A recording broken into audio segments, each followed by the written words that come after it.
So be ready, as Lenovo is coming back to the smartphone game with the Legion Y70 2026. Last time it was 2022 when they launched a smartphone.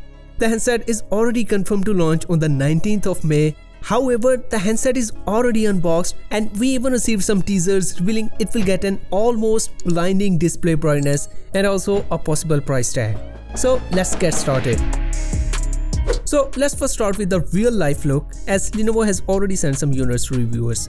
We can say it's a very Motorola inspired look, which is not a coincidence since Lenovo owns Motorola. A square shaped camera island, and we can sport 3 camera sensors and a flashlight on it.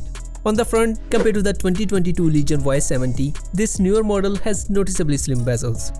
As for the display, it is a 6.82 inches screen with a 144Hz refresh rate. Further, it will be a 2K resolution panel, and per the Lenovo, it will consume less energy than a 1.5K panel. However, what's the more interesting part, the display will support 7000 nits peak brightness. Of course, it will not be running at peak brightness all the time, but yeah, it is likely to get higher when needed. Moving on to the chipset, of course for a gaming handset, you will be curious. The handset was just spotted on Geekbench. By the way, don't let it misguide you because of the Motorola moniker. The listing revealed it will be powered by the Snapdragon 8 Gen 5, which is also confirmed by the official teaser.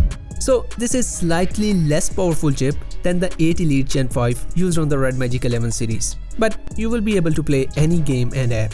So using this chipset could be a way to have some control over price.